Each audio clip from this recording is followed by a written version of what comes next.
Hey everybody, it's me, Chris Herman, here for another episode of On Deck. Today my guest is Pat Norris. Pat is the Executive Vice President of JDA.media and also a former car guy. So we had a lot to talk about. We talked about the state of the media business in our country and touched on retail, automotive, and music as well. Really enjoyable conversation. I like Pat a lot. So without further ado, here we go. It's Pat Norris.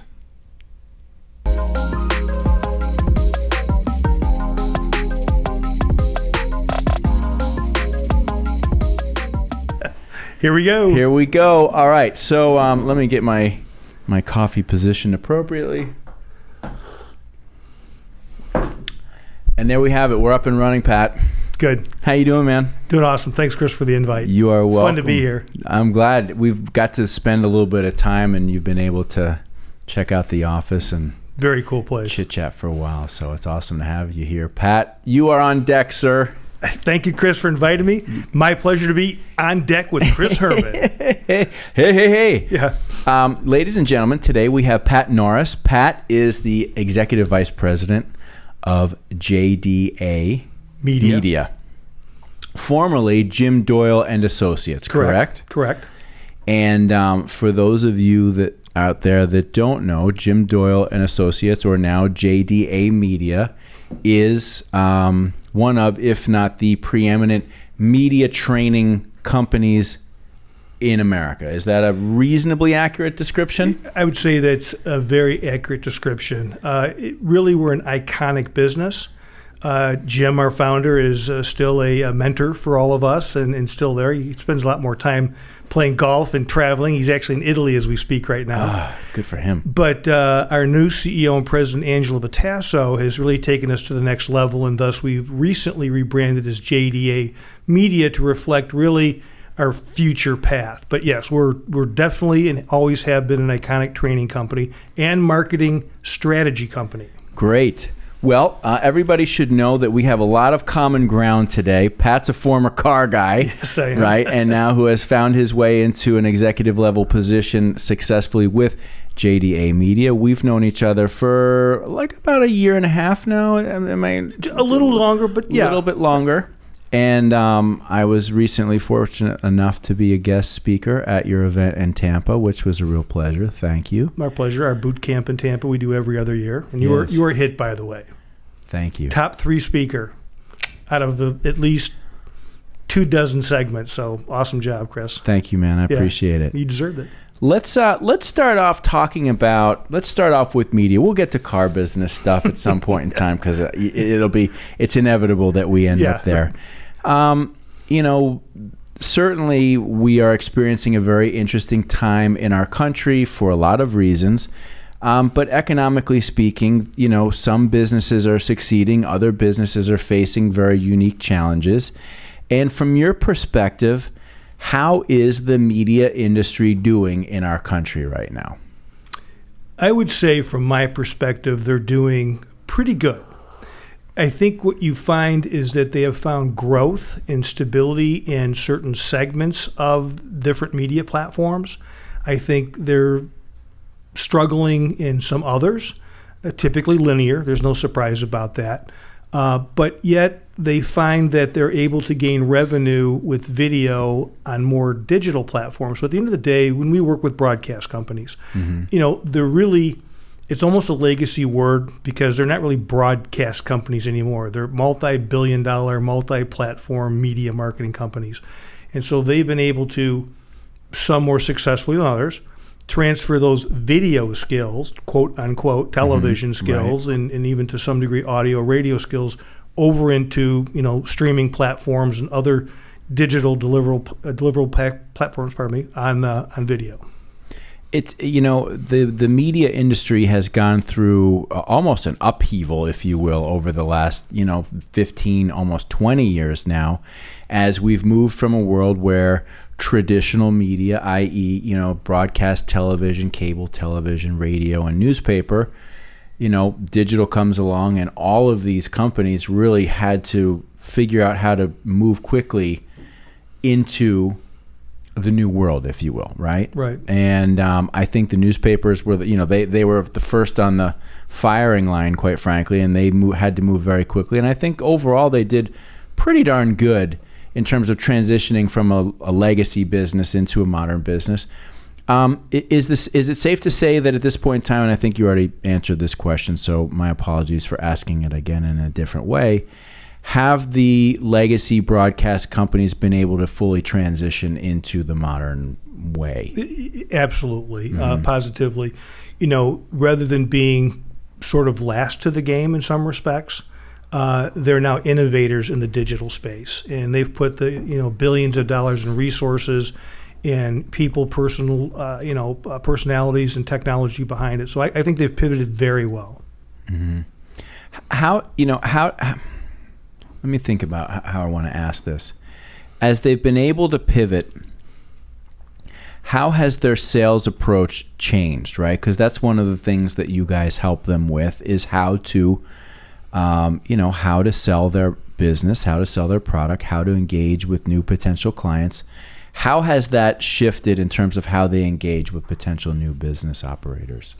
Where it's moved more from a package selling type scenario, where here is this bundled package and here's the deal, it's become more of a consultative sell, where they do a better job at the CNA, we call them timeout calls, CNA, to find out what the consumer's needs really are, what then the business's attributes are to serve those consumer needs, and we like to call it the one thing, what's the one thing that's your differentiator, and then going back and building a strategic and somewhat creative platform in order to deliver the message to get the results they want. Listen, in the car business, on the other side of the desk, I had 1 million package pitches. Here's a Browns schedule. Here's an Indians schedule, Guardians now. Yes. Here's a schedule for this. And by the way, we're going to knock 10% off, or here's the bonus weight. But there was no thought process as to what that was going to accomplish for me in terms of the creative messaging and positioning. So I think you see a lot more consultative sell. One of the things that there's many reasons that I'm thankful that I worked at Zimmerman back in the day. But one of the main reasons is really the exposure into media that we got as young account executives at that agency. It was really drilled into us that you had to know and understand media. And I think that I acquired a relatively decent amount of knowledge, about media, and, understanding the fundamentals of what was then traditional media, I think, is still such an important foundation for understanding new media today. Because we tend to overcomplicate things in this business, right?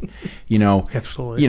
Broadcast television then became, now it's linear, right? And then you've got OTT, and what does that mean, and why is it called that? And essentially, we're still talking about the delivery of either a video message from one destination to another, right, to one potential audience. You still have the delivery of an audio message from one end to another. The terminology and or final destinations, i.e. whether it is a set-top box, whether it's your home television, whether it's a mobile device, whether it's your laptop, those have changed, but the concept of what we're doing is still the same. And so I'm very thankful that I had the opportunity to really learn about traditional media, because we're still doing the same thing. Who's the intended audience? What's the demographic? How do we get that data? How do we more accurately put this message in front of fewer people? But when I say fewer people, we're hoping that those people are more highly targeted and intenders. And so this media world is like, it's like it's confused itself to death. And I'm all for, let's make it simple. It's video. It's video. And even, I don't even say so much television anymore when I'm out talking to potential advertisers. God forbid. It's video delivered on the multi-screen world that we live in, which could include, of course, your home television set, your laptop, mobile device, etc. But to your point, in terms of overcomplicating things, the terminology, to your point, OTT, okay? You look at your typical, and we deal with mostly small businesses, right? Small business advertisers. and we say OTT, and you sort of get this glazed look in their eyes. Well, and then if they have the fortitude, they'll ask, finally, what's OTT? Do you get Netflix at home? I do. That's OTT, connected TV. So we overcomplicate things. Whoever came up with that damn term OTT, that person should be taken out back for a beating. I mean, for God's sake. I mean, because you end up having to explain something, right? And it makes the potential customer uneasy. Because, listen, a lot of people are not comfortable saying, hey, what does that mean? I'm not sure. You get a lot. I mean, we've all been in those conversations with the person that doesn't want to reveal that they don't really know what you're talking about, right? Yeah. And then you get all the way in, and you realize you're talking here, they're talking here, and you've missed the boat because the Rosetta Stone has not been brought out to translate this stuff. Well, I agree. It's really what happens is they give you a no, but it's not N-O, it's K-N-O-W. I don't know what you just told me. Right. And how that's of value. Case in point, I remember one of my first media pitches by the Cleveland Plain Dealer way back when. I'm a young sales manager, at the car dealership, and they come on down, we're going to a marketing meeting. And they had all the stats and surveys, and the guy kept saying DMA, your DMA, your DMA, and CPM and CPM and CPM. And I sat there going, DMA, Dealer Marketing Association? And finally I learned what those meant, but the point was, if he had said, here, in your marketing area, right, and the cost to reach 1,000 people, is only $14, I mean, I would have understood that. Sure. So I try to keep it simple, and when you're in a pitch, and I'm on the media side these days, and it's impressions, and again, CPMs and TPAs and everything else, and I try to sort of, well, let me just put a little color on that. What they're saying is those impressions are like commercials. Right. Oh, I get it. So why create an objection if you don't need to? Right, exactly. We've just overcomplicated it to the point where it makes it difficult sometimes for media professionals to sell, recommend, collaborate with advertisers, because there's this there's just this divide in terms of the language, and I think we all have to at sometimes just, I don't want to say dumb it down, but just stop and say, okay, let's make sure we're all on the same page here with the terminology so that we can do this, because keep it simple. Yeah, exactly. Because everybody is consuming video content. Everybody. It just depends on where, and there's still plenty of people watching Channel 7 right here in South Florida, right? Absolutely. Or Univision. I want to make sure I pronounce it with some flair. Univision. Univision. Televisa Univision. Televisa Univision. Oh boy. Hope I don't get slaughtered for that. But no, as a gringo, you can say Univision, no problem. Well, I want to try and do it right, Pat. Univision. Univision. There we go. And so we want to reach these people, right? I mean, at the end of the day, what we're trying to do is take the message of a business, put it in front of a potential customer, and essentially, hopefully, make an introduction, right? That's what we're trying to do. Create an awareness. We're trying to create an awareness in a creative way that you, Pat, know about me and my business, and hopefully that results in some sort of introduction of you and our business so that we can enter into some sort of transaction, whether it's for a product or a service. That's what we're trying to do. We're matchmaking to some degree. That's what we're doing. We're creating top-of-mind awareness. Yes. And at the end of the day, I want a consumer to know who you are as a business before you need to know, who we are as a business. So the idea behind that is just that. You deliver a message that resonates with the audience you're trying to speak to. And this is all one-on-one stuff, obviously. But then the hope is that ultimately there's a conversation or a connection and a conversion happens, and there's an exchange of value, a deal. Exactly. How does the media community view their current ability to affect ROI? And what I mean by that is, for years we've traditional media, now called legacy media, right? Yeah, now it's the legacy media, whatever.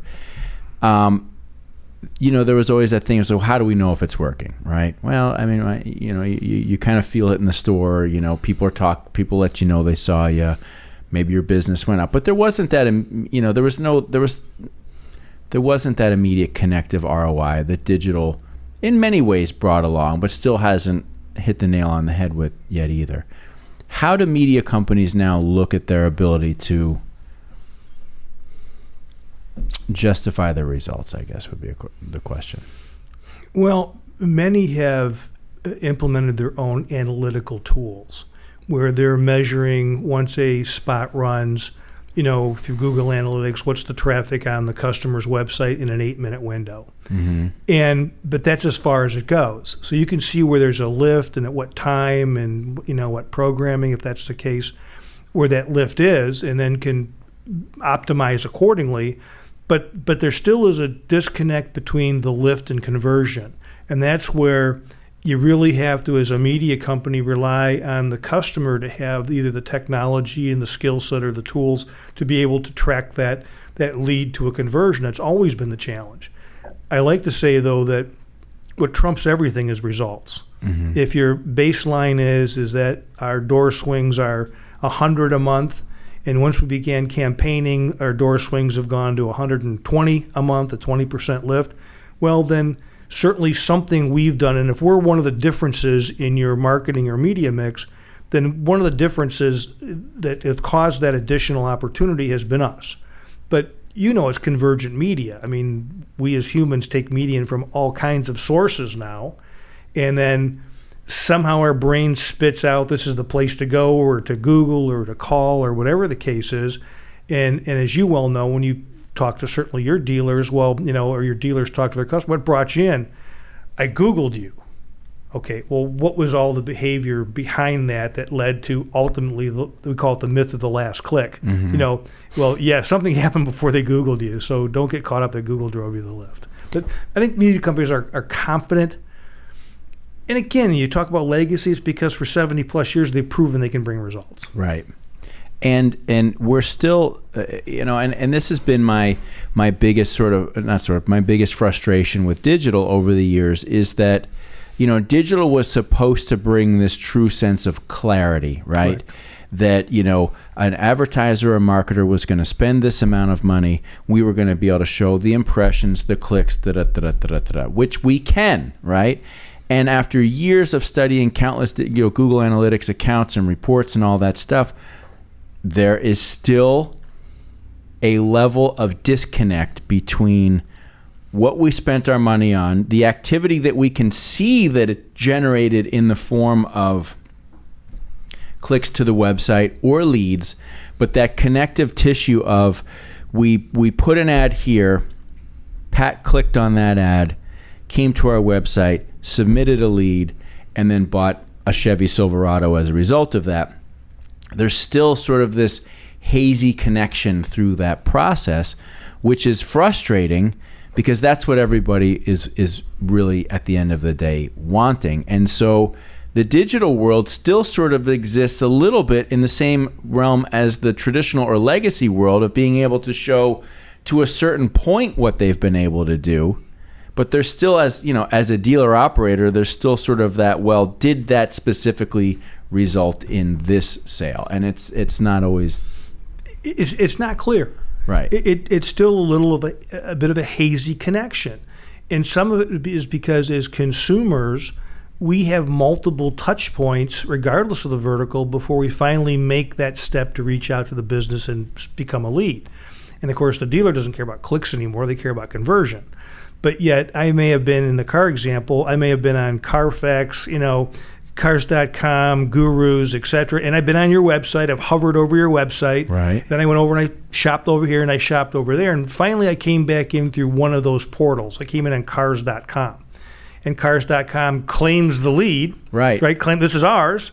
But in reality, I was influenced by multiple factors, and that's where it becomes hazy. Mm-hmm. Yeah, and I want to clarify that on as well too. Certainly, any dealer every month looks at their leads into their CRM and identifies this many came from my website, this many came from Auto Trader, and then they see what they sold off that. So I mean, final source, or last click lead to sale is yes, you can figure that out. Right. But if it's coming from the website, what drove them into the website, or if they came via Auto Trader, what were the 2 or 3 or 4 or 10 things before that?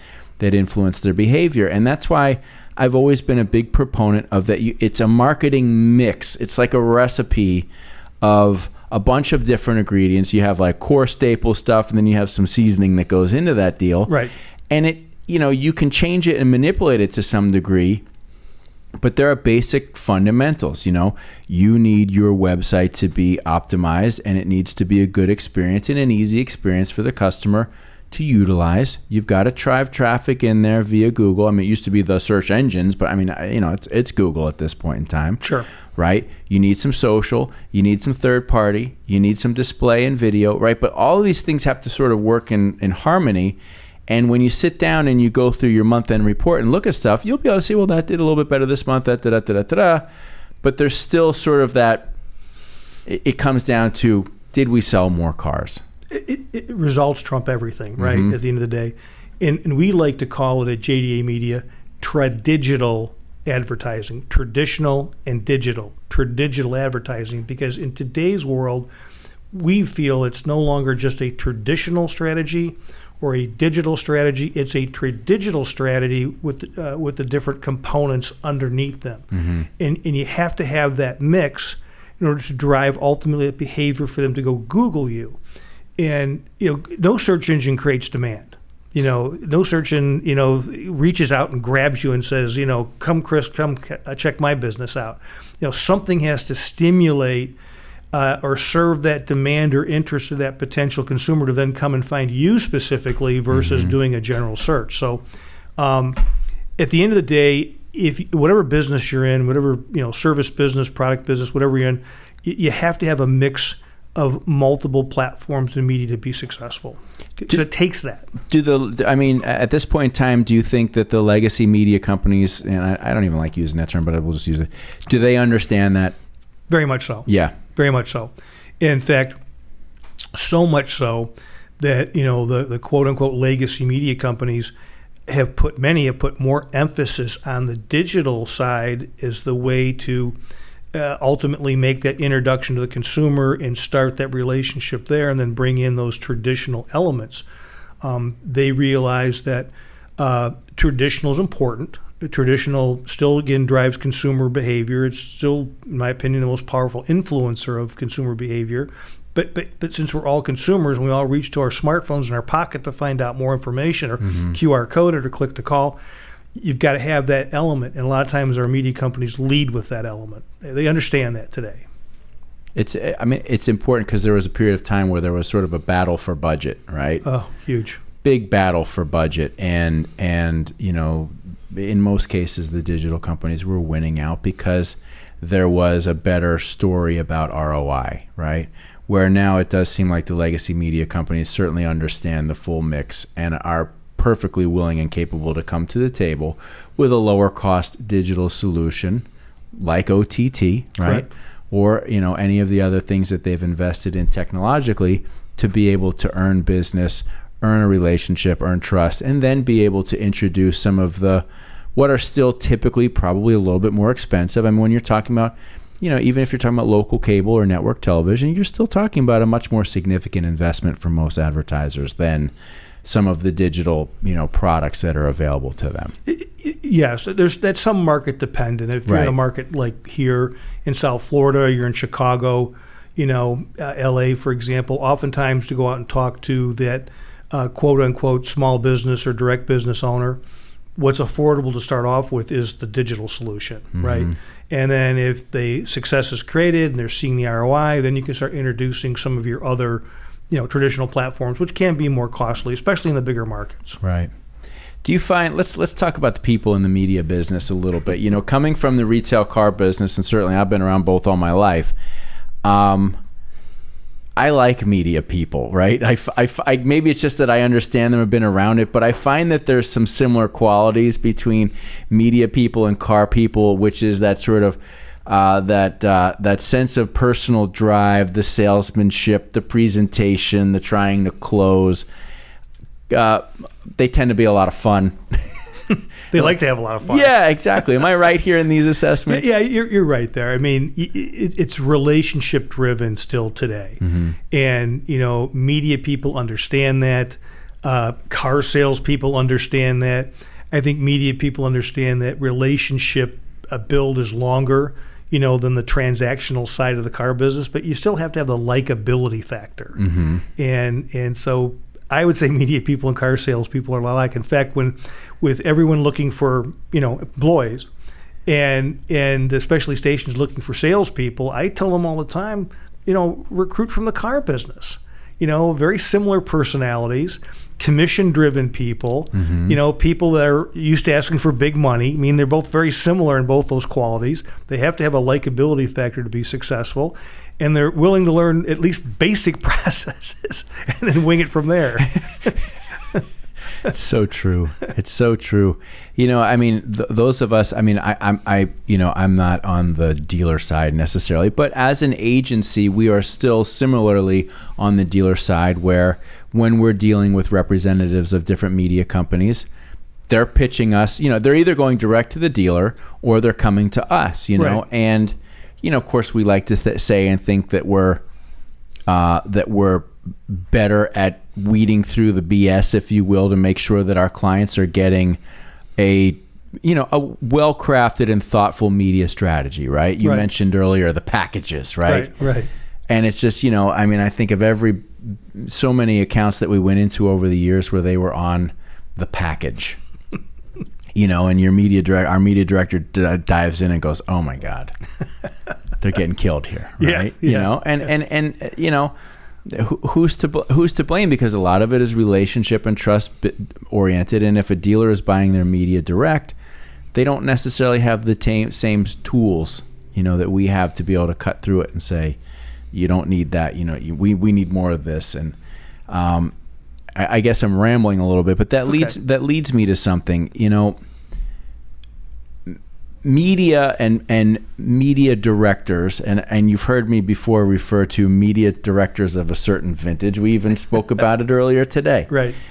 And I'm a big fan of these media directors of a certain vintage because they're the ones that I learned from, right? Correct. And have spent my life.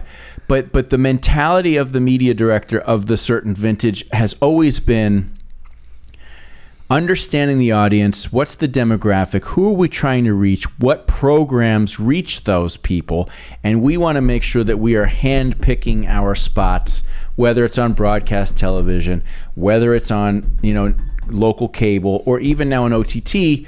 We want to have control over where and when these spots run, right?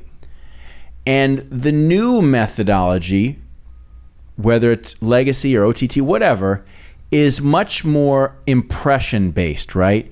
It seems to be the media companies come to us and now are saying, okay, well, we understand we can reach the audience and we are going to scatter these spots around amongst a much larger palette of potential programming.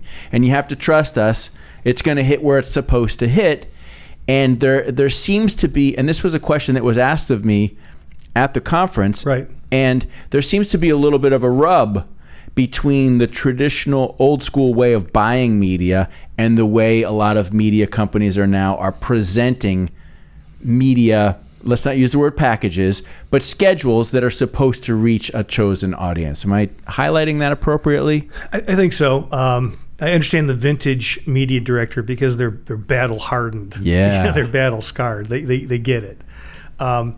But yes, the legacy piece of it, the traditional piece of it, they have all the research tools that say that if you're watching Ellen, for example, that's going to be a certain audience that skews female with a certain income level and so forth and so on. But it's still not addressable as some of the digital products out there. Impressions are great as long as we're confining them to the right, at least geographical area or a section of the market we want to talk to. And we have deployed the right filters in order to at least have the best shot at being addressable as possible. That might make sense that way? Yes. Case in point. So the danger you get into is with impressions is that if you go back and I sell you 500,000 impressions, but I don't necessarily, with these filters built in, I'm looking for a certain demographic, homeowner, beacon score of 700, whatever it might be, that that can I deliver 500,000 impressions without, having 20 spots run in a row in every commercial pot? I'm sitting in Sarasota, Florida, where I live today, not long ago, and I'm watching basically in January snowblower commercials from a dealer in Green Bay, because obviously his media company, wherever he was buying it from, whether it was a local station or it was a digital company, was trying to reach the impression goal, and obviously didn't have enough impressions, and so I fell in whatever category, overspray. So I'm watching snowblower commercials in Green Bay. So the danger is to understand, or at least help the consumer, that ultimate advertiser. Are you getting what you're buying, right? Mm-hmm. And that's what you bring to the table. Certainly, our traditional, or maybe better said, broadcast partners bring to the table. Advertising is getting more addressable, but there's still some spray and pray out there. Well, and I get it from the media company perspective, where it's like, okay, if everybody just wants to be on Fox and CNN, right? There's only so much availability of that inventory, right? And after all the years of looking at the manufacturer reports for who watches what, Nissan buyers watch this and Toyota buyers watch that, it's always the same stuff. It was always like Lifetime and USA and ESPN and CNN and Fox and whatever other history, whatever. There was almost always like this similar mix of about 15 networks that all kind of factored in, right? Right. Never mind the fact that at the time there was 50 networks that you could choose from on cable, and everybody wanted to be on the same thing. So if you're the media company, it's like, well, everybody just wants to buy this, but we have all this extra inventory, and particularly now with streaming and all this extra content, it's like inventory ad nauseum at this point in time. There's too much, right? So how, if you're the media company, how do you equally distribute, right? They have to kind of guide people into a different philosophy of like impression based, because you never know who's watching what when. It's not like people are watching TV just from 5 to 7 p.m. Right. So I get that they're wanting to repackage this from a perspective of it's impression based. We are going to reach your audience, but we're going to reach it in a way that doesn't necessarily fit the legacy style of buying media. Right. But then you get a lot of this overspray, right? And you've got your legacy media directors who are like, listen, I don't give a shit about all this stuff. If I'm not on Fox and if I'm not on this and that from this time period, this buy doesn't mean anything to me. Yeah. And there's like this, this back and forth, and I've just watched it go on, and I'm like, listen, we got to find like a happy medium here, right? Right. There needs to be like, they're going to be this. We come at this way, but there's got to be a middle ground, because it's a relationship at the end of the day. Well, it's a relationship at the end of the day, and you're right. There's inventory ad nauseum today, and to your point, I remember one time in presenting an opportunity to a customer prospect for the station. The guy says, all I'm getting is like 4 commercials and like the 6 to 7 news. I go, well, we do have to deliver news at some point in time. I mean, there's only so many spots available. Right. We can't do 30 minutes of commercials and 30 minutes of news. So from the traditional standpoint, we believe in focus. Our company preaches this. We believe in focus concentration, okay? Don't go wide, go deep. So from that perspective, focus where that inventory from a traditional standpoint is most likely to reach your target in a meaningful way, and just continue. So we always suggest less, frankly, programs, less days, less weeks, and focus, go deep, not wide. On the other side, to your point, with all of that inventory, for example, on the networks, look, I don't care what you sell or what doctor you are, healthcare, you could reach every single cable watcher on the top 10 networks, regardless of what they are. I mean, it doesn't matter what you sell, who your client is or your patient is. All you need to be is there. You don't need to be anywhere else. But yet they have all that other inventory that they have available.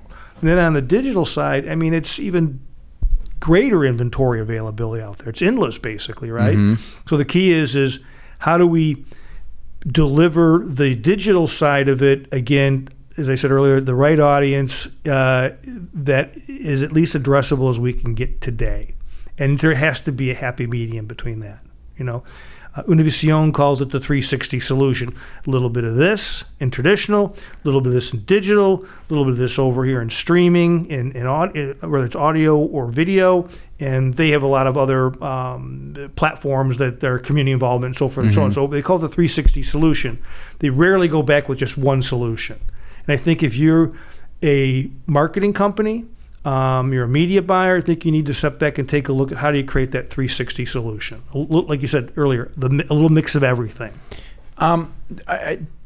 Is it safe to say at this point in time that, Univision and Telemundo and the larger Hispanic networks are on par with any of the legacy Anglo-speaking networks in terms of power, deliverability, options for audience? Absolutely. They are extremely data-driven.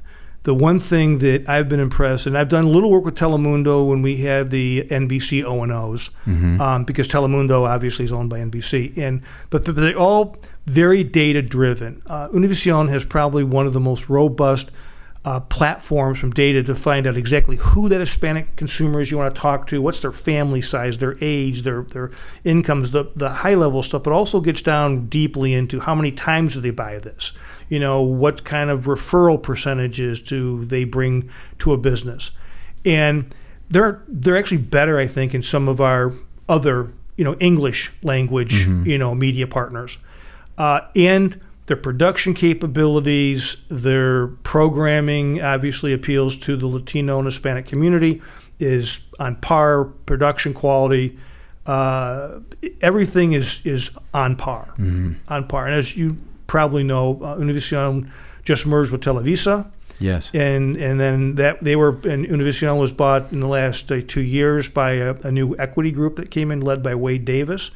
And they're just getting bigger and better all the time. They're now, Univision in particular, Televisa Univision, is now the largest Spanish language media company in the world. Wow. And their ability to produce content is second to none. And I'm not just pitching Univision here, but trying to give you the type of robust competition they are. They've just launched their VIX network, which is basically Netflix for Hispanics. And they've already beat Netflix to the punch because you have two versions, ad-supported, and you have now VIX Plus, subscription supported. And that's going to be a market killer for some perspectives, for those that are bilingual and obviously are Spanish first language people. Fascinating. Yeah. You allude to consolidation, right? We've talked about this a lot in the retail automotive space. Oh, yeah. Are we seeing that same type of consolidation in the traditional media space? And if so, what have been the benefits of that? Significant consolidation. The groups that were out there individually owned that were picked up by Gray and picked up by Nexstar and Sinclair, it's like in the car business, the big just keep getting bigger. And, what it creates is more back-end synergies for obviously the basic administrative accounting functions, HR, things like that. And it has created some synergies as it respects to their hubbing, where they produce obviously network commercials and so forth, but can get pushed down locally. But at the local level, it's really still your Fox station down the street. It's still your ABC station down the street. It's still the man in the street reporter, the female anchor that's popular, the weather guy everybody loves, and your local media rep who that brings you donuts every Saturday. So it still comes down at the local level. That's still what faces the community, much like a dealership. Right. But behind the curtains, it's billion-dollar corporation stuff. I mean, what percentage of the media industry is still, lacking a better term, mom and pop? I couldn't give you an accurate, so this is just purely winging it. Pat's gut feeling, my swag, scientific wild ass. You know what? Yeah. And I would say it's probably less than 10% today. That's just a gut feeling. But when you look at those still independents, we have partners, and they're great partners that have 2 stations. They've got 5 stations. They've got 4 stations, or 10 maybe, as the case may be. But those are also people are knocking on the doors too. To pick up those markets as well. Just like you've got the independent Kia dealer that Right. that AutoNation's talking to, for example. In fact, you get automotive news. There isn't a week goes by there isn't the back in the middle there, right, the buy sells. There isn't the half Tim a dozen Lamb ads or whatever it is. Yeah, right. What if a locally owned group gets acquired? Do the previous owners, do they just take a check and hit the road, or do they sometimes stay? Is there like a transitional thing? How does that work? Ownership, Station acquisition. Well, like any acquisition, okay. Ownership gets a big check and adios. Yeah. Obviously, at the street level, the VP general manager that runs the station is 99% or 90% of the time is going to stay. Those in station people pretty much stay, just like a dealership. You can't go into a dealership and you can't, fire 60 people and expect to be able to be operational the next day. Side note, I remember when I'd buy a dealership, our group would buy a dealership, everyone was like panic, like we're all going to lose our jobs. And I would say, wait a minute, we don't have 60 people in the Holiday Inn down the street waiting to take your jobs. Part of the assets we're buying, in fact, the asset we're buying is you in the relationship. Now, go up a level, right, in the TV business again. You're going to see changes in the regional VPs and some of those folks. Some of those got big buyouts and stay. But when you get to the top ownership, the C-suite is going to get the golden parachute and do whatever they do. Mm-hmm. Is there any fear or trepidation in the higher levels of the media industry when they look at the amount of content that is generated and created by independent creators, whether it's on TikTok or Instagram or YouTube, that there is the potential to lose grip on the content creation and delivery to the mass audience, when there's all these creators that are developing huge audiences 100% on their own? How do they feel about that? Well, they see it as competition, certainly. I mean, anytime you can get somebody's eyeballs and ears away from your content, it's competition, right? But they're also under more constraints. You spend some time on TikTok, as I'm sure you have. That stuff you can't play on, the local ABC station tonight. Right. Right. So they're under constraints from the FCC and other guidelines that they have to adhere to. So I think and of course, cable has a lot more license in which to, provide more edgier adult conversation or content, I should say. Right. So yeah, they see anything that takes away from the potential viewership as competition, but they're not going to become the TikTok station. Right. Yeah, and nobody is or really can. At this point in time, that's they all play in social media, but more on the Facebook side of it and their own O&O products. Let's switch your hat. If you were a dealer today, how would you market your store? Well, I'd call AutoNation and open up a conversation, talk about a 4 or 5 time multiple.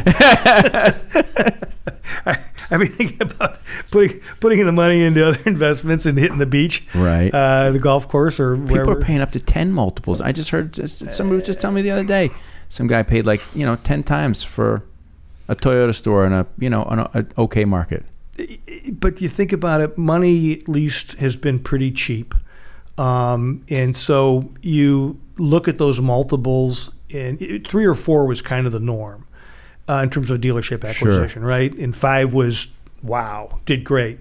When we sold our Kia store, it was in the 4, almost 4.5 multiple range, really great. But also in sleepy Medina, Ohio, was traditionally, or typically, I should say, in the top 10 in the country. It'd be like, Fusillo, Boca Raton, Phoenix, LA, Medina, Ohio. Yeah.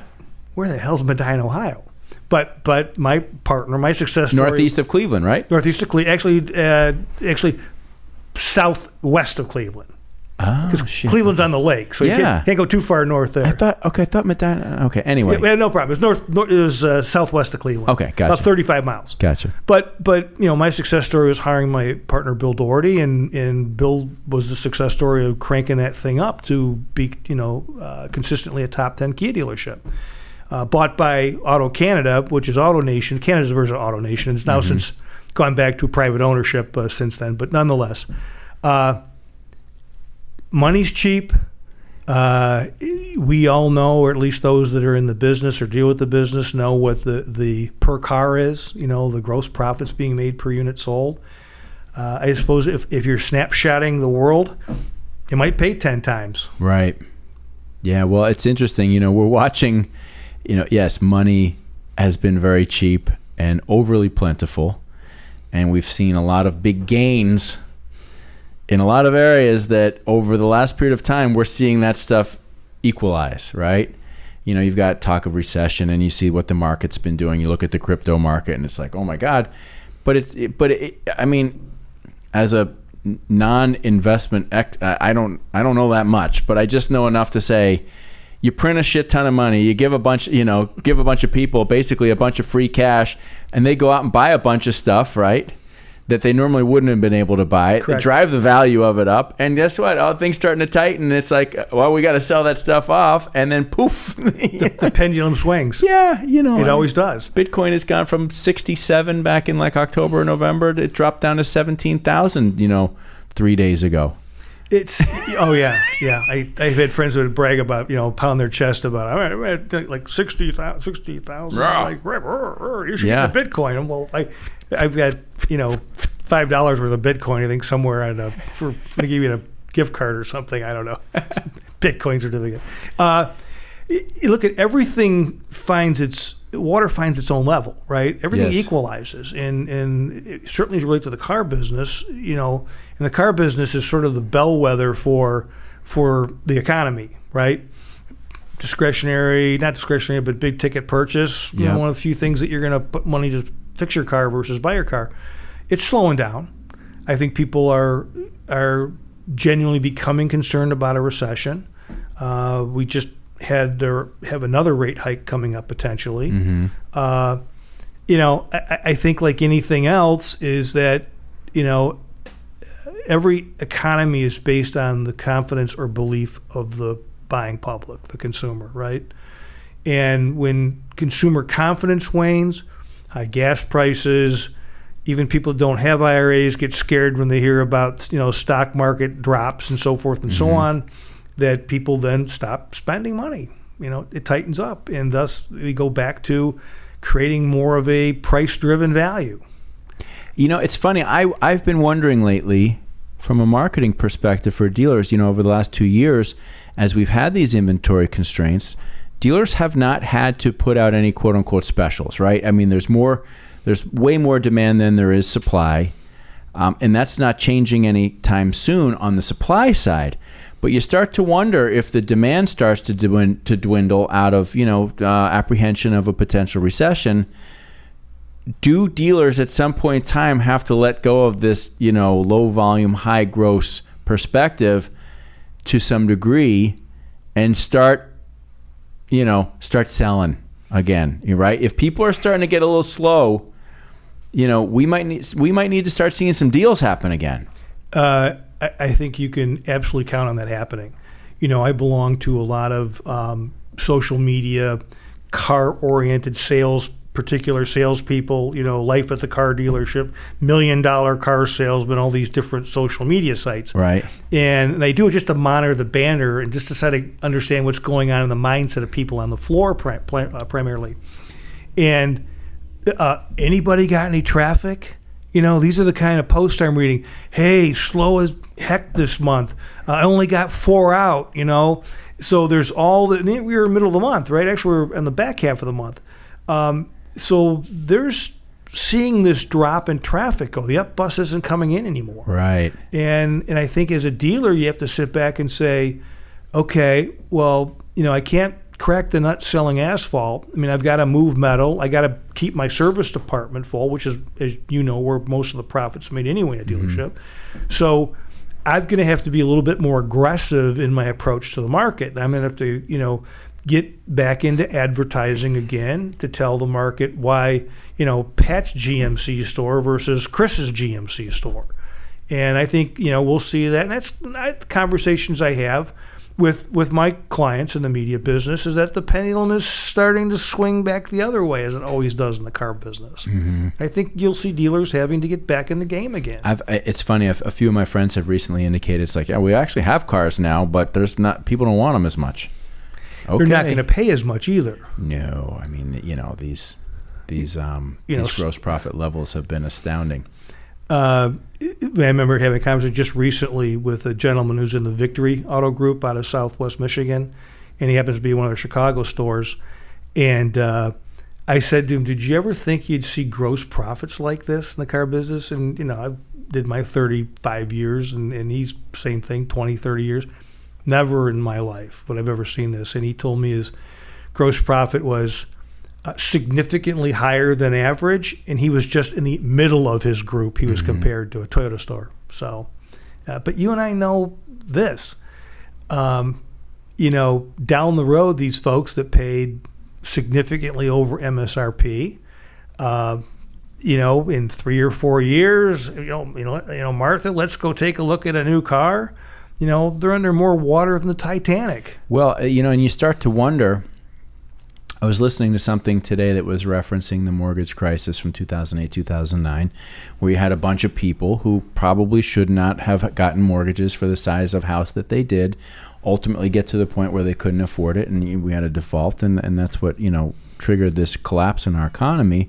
You wonder if on a smaller scale, you've got a similar thing where so many people, as a result of having no choice, have spent way more on a car than they should have, right? So yes, there's the negative equity thing, which is going to be looming in massive proportion, but could there also be just a general, like, if we see a continued slowing of the economy, people wake up and go like, I'm paying $800 for a car that I probably should have paid $450 for at some point in time, right? It's already happening. Yeah, and people are going to start. Well, you're going to see the default rate climb. Ford's already seeing huge default rates. Are they? Absolutely. And, because you've bought that car, you paid, I'm just going to grab a number, $4,000 over MSRP because you needed to buy a car or wanted to buy a car, and the rate was 1.4%. And gosh, I only need to step up $200 for my current payment. And all of a sudden I'm not getting overtime at work, or maybe I'm, being furloughed, or whatever the case may be. And all of a sudden I'm starting to choke on that $650, $700 a month payment that overtime I was getting, was paying for, and I can't get out of the car. So maybe we just walk away from it, or we certainly don't go buy another one, or we don't go, buy anything of significance. We don't go buy a boat or a motor home or of anything, because we need to pay for our Ford Escort that's out there, or Ford Focus for $650 a month or whatever. I'm being facetious, obviously. No, but I mean, there's some truth in what you're saying. Yeah. There's the absolute truth in what you're saying. What do you miss about the car business? Or what did you like most about it? I miss a lot of things. Okay. And I get some of that thrill in what I'm doing now. Right. And that was interacting with all the different types of people that come into the car dealership, customers, right? And certainly employees, but customers. I used to say that in the car business, when you unlock the door in the morning, the Western Hemisphere can walk in, right? Because you have the ditch digger and the doctor in the showroom at the same time. Right. And you had to be equally flexible and quick to able to, relate to them and work with them and find the solution for them for their transportation needs. But again, whatever there was, and that's what I miss a lot about that. Mm-hmm. When people used to ask me, well, Pat, what's your favorite car? I used to say the one we just sold, because I'll be frank with you, I'm not a big car, enthusiast. I'd go to the auto show because I had to go to the auto show and shake hands and enjoy it. Don't get me wrong, I love certain cars. Sure. I'm more of a motorcycle guy. But okay. But that said, I miss that different types of people element. And I was never, my uncle was the car dealer that I worked for that got me in the business, his older brother. My dad was a General Motors exec. I could never have done what my dad did. Never put the white shirt and tie on every day and go into the office and do that thing. And he dealt with dealers the second half of his career, but he enjoyed that. But I just like the fast-paced nature of the business. I like the fact that it constantly changed. It's always controlled chaos. Again, the people that would come into the dealership, and as you know, being from the business as well, we can tell a million stories. Sure. So I miss those things. But, like every business, there were downsides to it. So I got to a point in my life that I just needed to, after 33 years to be exact, get out of the day-to-day aspect of it. I still have some coaching with former partners and things like that, and some small investments. But it was just time to get out of that pressure. It's a grind, yeah. I mean, it's grind, tough. Man. It's tough. It is. It's hours, and and you look back now and sticking around to sell 2 more cars, or marshal team sell 2 more cars, but you miss your kid's soccer game. Those are the regrets you have from living a life in the car business. That's changed a lot, fortunately. I didn't realize that you had car business family. It's really in your blood, huh? Very much so, yeah. My father went to General Motors Institute and went to work for Chevrolet in the sales side his whole career.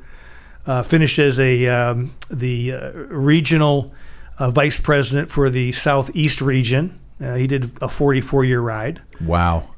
His older brother married the daughter of the car dealer in town, the Oldsmobile dealer, who had the franchise, his father-in-law, since 1933. Cost him, I think, $300 to get the Oldsmobile franchise in 1933.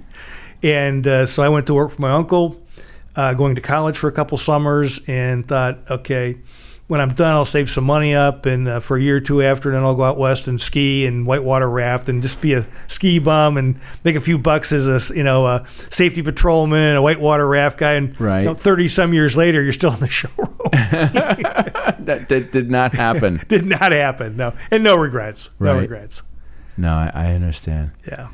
Yeah, the allure to go out west is strong. I mean, I ended up out west for many years myself too, and skiing and being in the mountains. It's great, but I'm glad I was able to relocate here to Florida as well too, because amen, you can get sucked into that lifestyle and never get out, which is fine for some people, but that wouldn't work for me. My brother's 15 years younger than I am, and so he wanted the same thing. Once he graduated college, he wanted to go out west and snowboard, okay? And my dad's like, just kind of the speech I got from my dad and my uncle is like, you waste your life, and so you can always pay for a great ski trip with the money you can make and all that. And so graduated, and 3 weeks later, I'm in a showroom again. Hi, I'm Pat Norris. How can I help you today? Right. I told my dad, absolutely do not push Mike into a job right now. Let him go out. So my brother went and spent like 3 years out west, driving the shuttle bus at night in Vail, and skiing 90, 100 days, or snowboarding 90, 100 days in the mountain, and hung out in the summer with his buddy and made a few bucks here and there out in the desert. And when he was done, he came back and worked for me for another 15 years. So, okay. Yeah. So he found his way back. He found his way back and had all those experiences. So I kind of hate him for that. I love him. Pat, what aside from having all these years in the car business and now working for JDA.media, what do you like to do when you're not grinding away at something? Love to fish. Yeah. I always thought, Chris, I'd be like a desert guy, a Phoenix guy, but really at my core, I'm a water guy. Right. I love the water. So when I decided, with JDA.media, I wasn't driving anywhere to work. I was flying everywhere, right? Because we worked all over the country, 100 plus markets. And I said, what am I doing here? So I said, I'm moving to Sarasota, JDA based in Sarasota and now Dallas. I said, I can fish, I can golf, I can ride the motorcycle year round. And so I hadn't relocated here yet, but what I would do was I would finish a project and I would fly down to Sarasota, stay in the parents' little guest house they have across the pool, and I'd hang out for a week, and I joined Freedom Boat Club, and I'd boat, and I joined a golf club, and all that stuff. And then after a week or two, when my next project was ready, I'd fly to the next market and finally make my way back home to Cleveland and repack and all that kind of stuff. Right. And so, in fact, Mr. Doyle used to say, you're the only guy I know who belonged to a boat club, a golf club, and didn't live in Florida. and you're not a retiree. Yeah. You're laying the groundwork. Yeah, so I like to fish, I like to golf, and just have fun. I think I have a good sense of humor, so I like to hang out with friends and tell dad jokes and other stupid jokes. Overall, have a good time, right? I just have a good time, yeah. That's great, man. Well, Pat, it's been great spending time with you. It's been awesome, Chris. Thank you. Enjoy it. You're welcome here anytime. You know that. I appreciate that. And you're welcome anytime down to our neck of the woods if you're over in the West Coast. I would love to. I love it over there. It's been a while since we visited Sarasota, but my wife and I did go there a few years back. Had a really nice time. Beautiful part of the country. I like the West Coast of Florida is different than the East Coast. Yes, it is. East Coast is like the Northeast. It's more grind, right? It's a little bit more intense, more traffic, more of this. You get to the West Coast, a little bit more of a Midwest kind of vibe. It's a little bit more laid back, and I love going over there. Well, think about it. I-95 from the East Coast comes down to the East Coast of Florida. I-75 comes out of the Midwest down to the West Coast of Florida. So it's just kind of inevitable that you pack up the custom cruiser and head down 75 or 95. Yeah, it's great. Yeah, but it's been fun. And listen, seriously, we appreciate the relationship, and you killed it at boot camp for us this year, and the things that you've done for us. So awesome. I appreciate the relationship. Yeah, you got to appreciate the relationship. If there's anything else that we can do to be helpful to you guys, as always, there we have it, buddy. Awesome, brother. This will be our first one. There'll be more. Yeah, there's always more. I hope so. Yes. I'd like to get my colleague Tom Ray over here. You guys could have a great guitar and media conversation. So. All right, well, real quick, you selected the Strat because of Jimi Hendrix. Hendrix. I've always been a Jimi Hendrix fan ever since my 7th grade, probably, when I ever, music caught on as I loved it and cool, understood a little bit more about it. I did play harmonica in my high school cover band. Oh, yeah? Back in the day. I'd say I was more a winger than a guy. Bet that got you a lot of clout. A lot, yeah. You think a bass player has it tough. Be the harmonica player, right? And in junior high school, I was first chair tuba. Only because the other tuba player had his cornet repossessed. You hit all the big ones, didn't you? Yeah, he had to play the school tuba. All about the chicks. Yeah. Nothing hotter than the tuba player, right? Nothing hotter than the tuba player. I tell you. That's great. Yeah, but I love Hendrix, man. It's a shame, like many of that sort of era went too early. But it's hard to believe that, his legacy is just so huge and has lived on. He passed away when he was 26 years old, so young, right? And to have that much of an output that has still to this day. And when I listen to Hendrix, I don't feel like I'm listening to a 26-year-old. I mean, God, you listen to some of that work, and it's like you're listening to a very old soul channeling like this crazy psychedelic message of the universe through the electric guitar in a way that nobody else had. Yeah, the guy's incredible. He was a talent savant beyond belief when it came to playing guitar. And correct me if I'm wrong, but didn't he play a left-handed guitar, or strung upside down, or not strung upside down, but strung differently? He was a lefty, right? And there were not a lot of lefty guitars, so he played right-hand guitars. Flipped, but he restrung them. But the strings were done appropriately. The strings were still appropriate. Yes, that's what I thought. Okay. Yeah. There's a guy now, a blues player, his name's Eric Gale, and he, same thing, but he didn't restring it. So he plays, I believe, a right-handed guitar, left-handed, but just completely just flipped over. So everything is upside down, and the guy rips. I don't know how he does it. That's amazing. Yeah. I remember, last little side bit, I remember when Hendrix passed away.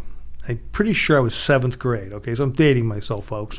I remember coming into my humanities class, I believe what they called it. Now I'm sure it's something more politically correct. But and my teacher was crying and had a poster of Hendrix on the chalkboard and told us, the story of Hendrix and, the Army vet and this and that. He was an Army vet at the time, too, out of Vietnam. But at any rate, I'll never forget that, how emotional he was about it. Maybe that's what struck me as being a Hendrix fan ever since those early days. But just to add another little point on here, one thing that I reference from time to time, and I'm going to reference it again, Paul McCartney just turned 80. I know. 80, right? And he's live on stage, looking great, sounding great, playing. You've got Mick Jagger, who I think is 79, Keith 77, Ronnie Wood just turned 75, Jimmy Page is 78 or 79, Robert Plant 75. This class of, in my opinion, unmatched rock and roll musicians, right? The big groundbreakers. The 2 or 3 of each band, Roger and Pete from The Who, you got the Stones. They're all there. They're all basically out still performing. They're all 75 to 80 still out there doing it. You look at Mick Jagger, you could say sometimes he looks a little awkward, the way he moves, but the guy's moving like a maniac. Sure. And he's pushing 80. Absolutely.